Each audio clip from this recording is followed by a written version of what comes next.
Welcome back, everybody, to Bad Beats. This Friday, February 6th, coming at you from River Radio Network. I'm Rob Brown alongside Colton Vansel.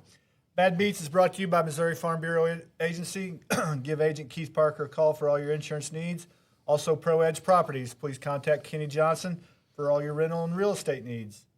We also a third sponsor this week. We did. The White House Bar and Grill. Y'all be sure to stop in to see Beth and Dylan down there. Great people, even better service.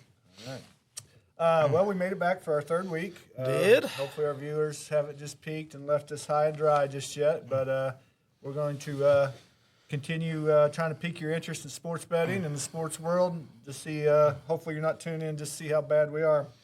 And even if you are tuning in to see how bad we are, we appreciate that too. But really, thanks for all the River Radio YouTube views, the Facebook page shares, and all the feedback y'all are giving us to help Rob and I make this podcast better from week to week. Absolutely. Yeah. Back to work this week. Yeah, was. How's the ribs? They're still a little sore, but we're getting there. He was laid We're up getting for a there. while with bad ribs. How's the terminal gout? It's clearing up.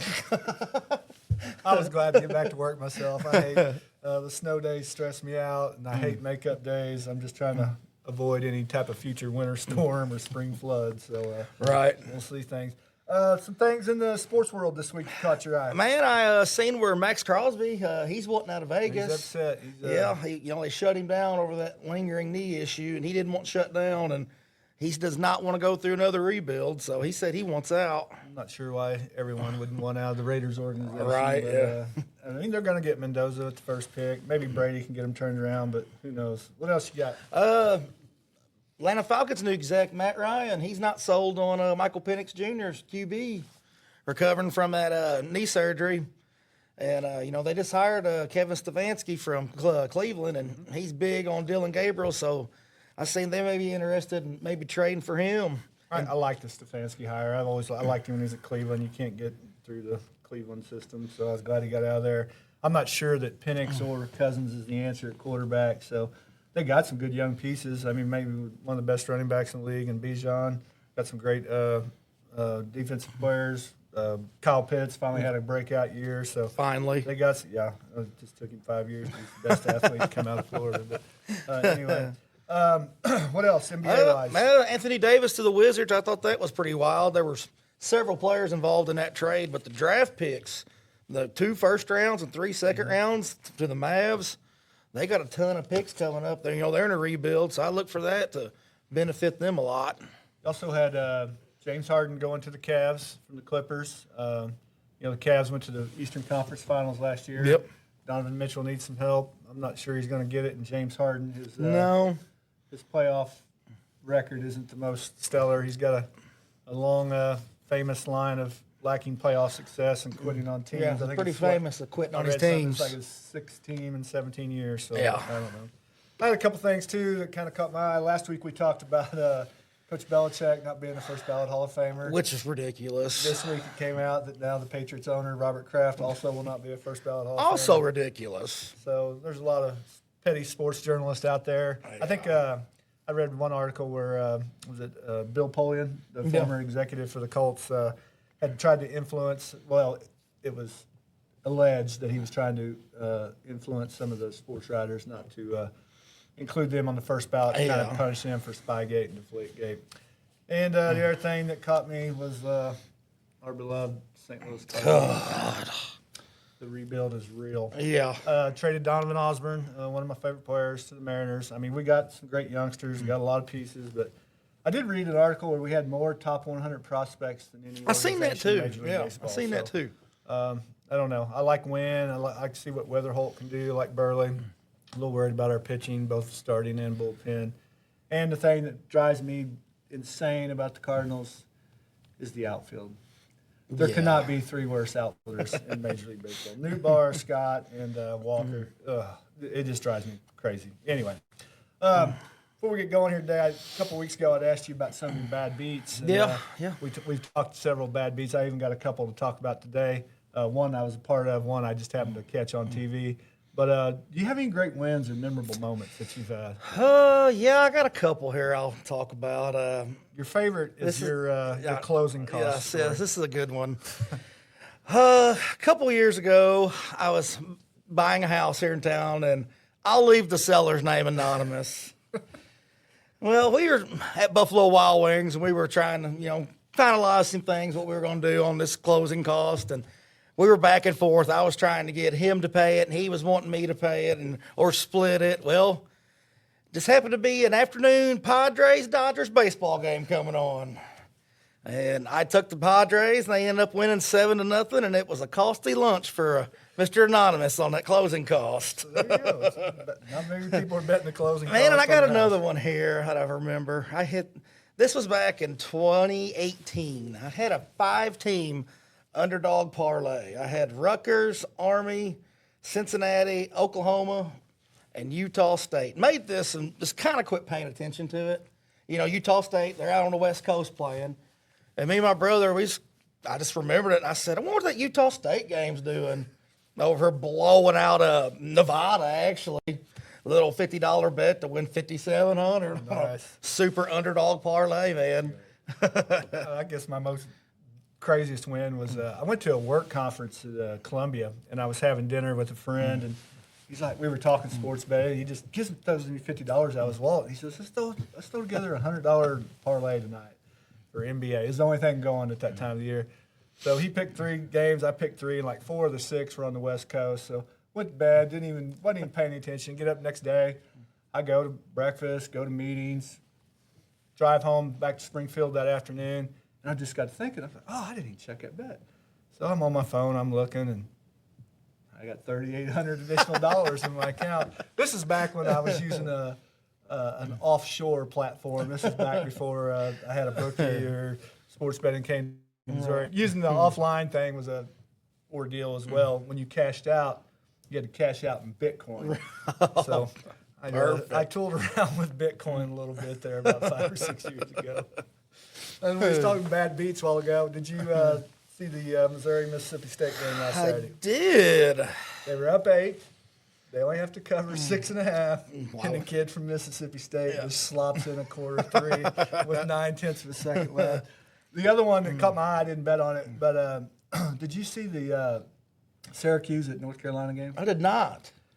Carolina had to cover 11.5. They're at home. 7:04 left in the game. They are up 31. Wow. Do not cover. 1 by 10. I wasn't on that, but I bet there were some people that were sick. Some discussion from last week's show. We covered a lot of things. Super Bowl, did some NCAA basketball, talked a little PGA.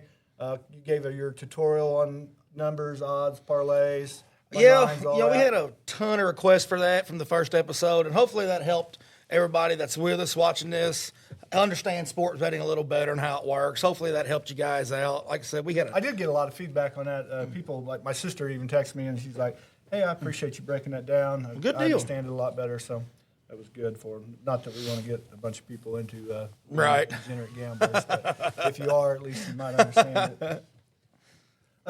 This week, we'll look at last week's picks, talk more Super Bowl, a little bit of NCAA basketball, maybe some Daytona or some PGA. So let's dive right in. Man, it's already been a great start to a weekend full of sports. NASCAR, they fired up an expedition last night. The cookout clash there at North Carolina, Salem. West of Salem, yeah. And a big underdog won that. Ryan Preece, he come back, and I think he started 18th, 17th or 18th. Plus 7,000 coming away with the checkered flag. And then the other 2 favorites was Kyle Larson and William Byron. They finished 2nd and 3rd.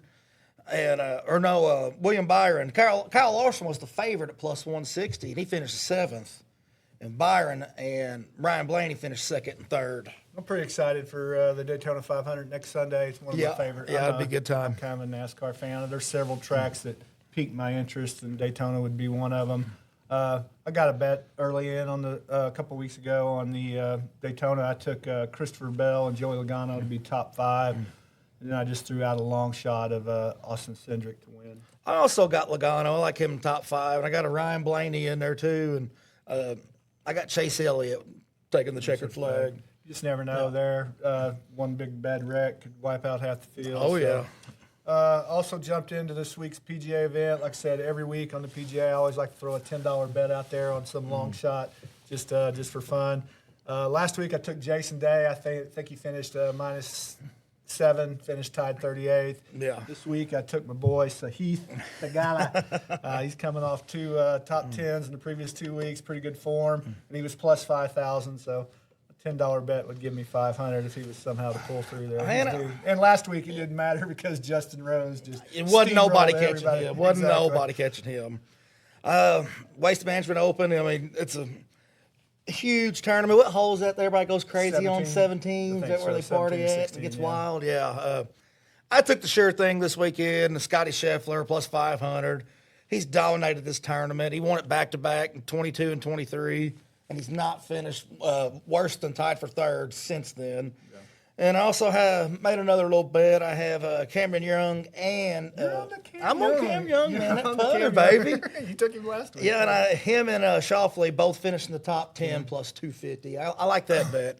I noticed where DraftKings and FanDuel were now offering on the PGA section to bet. You can bet the tournament without Scheffler included. That's how dominant he's become. Is you can remove him from the field and take your bets. Last week's college basketball bets kind of had mixed results. I took Michigan State money line at home against Michigan. I think it was number 4 against number 8 at the time. Michigan State played terrible in the first half. I think they were down 40-22 at halftime. Battled back in the second half, got down to 1 possession game several times, just never could get over the hump. Michigan pulled away, so I lost that. I split on my BYU Kansas. I took the over at 157, won that. I think the total was 172. I think it was 90-82 final. And I missed the BYU plus 4.5. And then I split the Cincinnati-Houston game. I got the under at 132.5, and took Cincinnati plus 13.5, but Houston took care of business by 20. I was 0-2 on my NCAA bets last week. I had Duke at Virginia Tech. The over-under, I had the over at 146.5, and it wasn't even close, 130. Duke's defense, it just terrorized Virginia Tech most of the night. But, Duke was led by Cameron Boozer, had 24 points, never trailed in the game. But Duke's defense, it showed up and, like usual, shut everybody down. So I wasn't even close on that. And then had Kentucky at Arkansas. I had Arkansas minus 6.5. Pretty good first half. Arkansas was up, I think, 5 at the half, maybe 7. Then the second half, Kentucky slowed them down and ended up winning by 8. They had 4 players in double figures, and Alcoff Jr., he had 22 for Arkansas. He's been playing so well. Very well. He's fun to watch. But I was 0-2. Bounce back, baby. Bounce back this way. Right. We're going to take about a 30, 45-second break here to pay some bills and recognize our sponsors. I'm Kenny Johnson with ProEdge Properties, a local real estate investment company specializing in commercial and residential rentals. We buy properties in all conditions, the good, the bad, the ugly. Call us today if you're looking to sell or find a clean, affordable place to rent. 573-718-7810.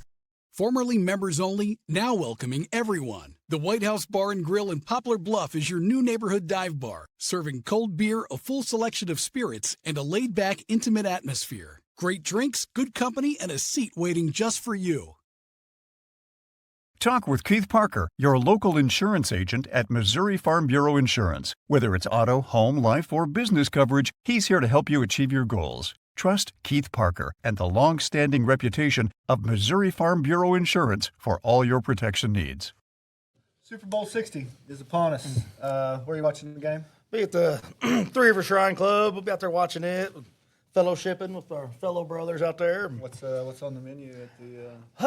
We're gonna potluck, I believe. If I make it out that way, I'll bring something. Are you in on the squares? I am. Got a couple squares on the $50 board, and I've got a couple on 25. The $50 that pays max 4,000. 4,000 to the final score, yeah. And 25 board, it pays every quarter.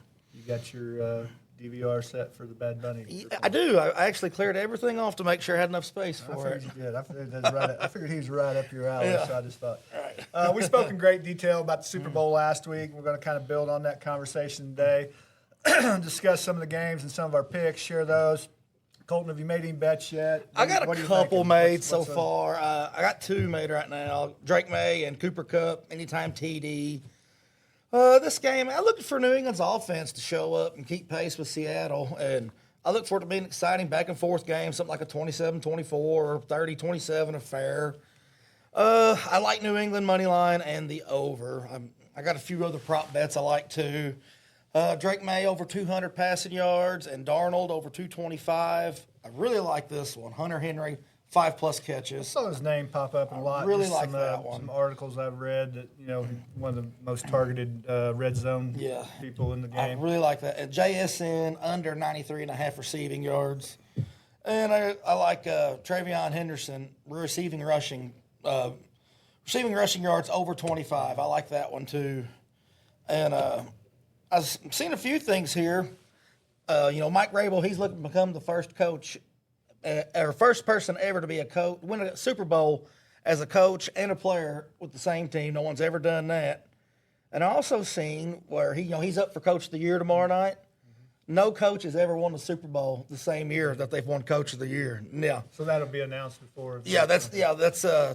No, it's tonight. Tonight? Yes, it's the 5th, I believe. It's tonight or tomorrow night. Okay, gotcha. And Seattle, this is Seattle's 4th Super Bowl in franchise history, and this is the first one they've ever been a favorite in it.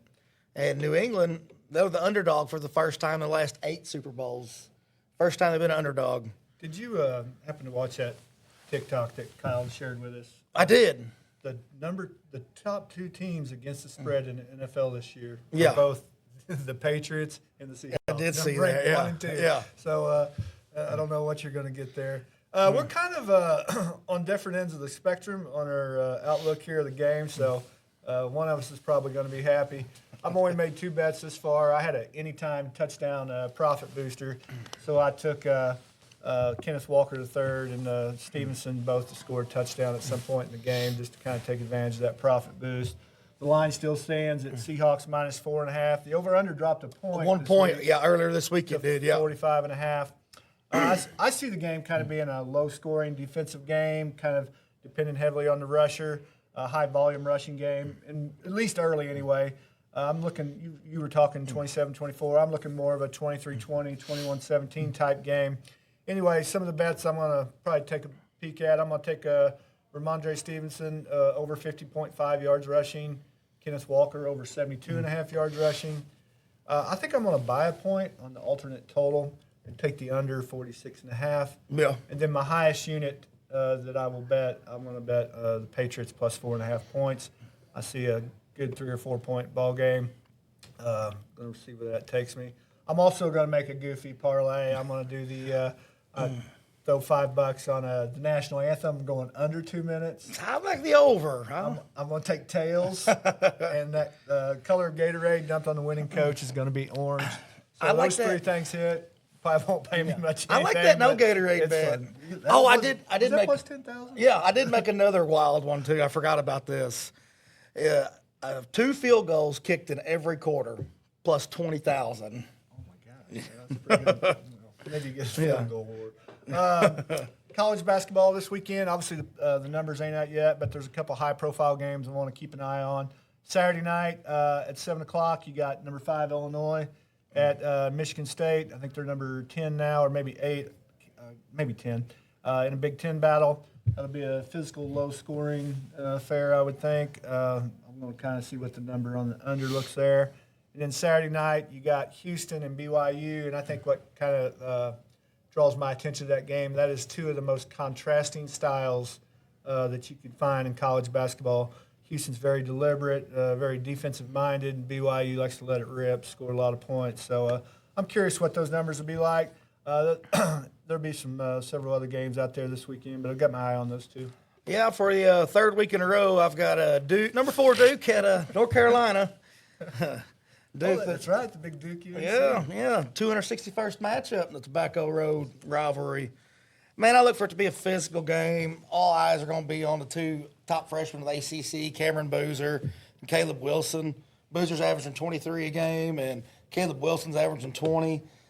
If UNC's defense will show up and kindly slow down the Duke 3, I like UNC at home plus 5.5. I mean, that's a big rivalry game. I like UNC at home getting the points. It'll be a big crowd to be going. Oh yeah, I'll be rocking. Anything? Any closing thoughts that you might have?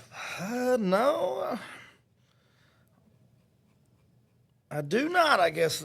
No, nothing else to talk about for me. Next week, we'll kind of come back and review our picks and see which ones of us are very satisfied with the Super Bowl. We're both sad, or you see us down in the corner begging for change. Keep us in your hearts. Right. I want to thank everybody for tuning in. Hope you have an enjoyable weekend. Enjoy some sporting events. And another shout out to our sponsors, Missouri Farm Bureau Insurance, Pro Edge Properties, and the White House Bar and Grill. Till next week, thank you. I'm Rob Brown alongside Colton Vansel.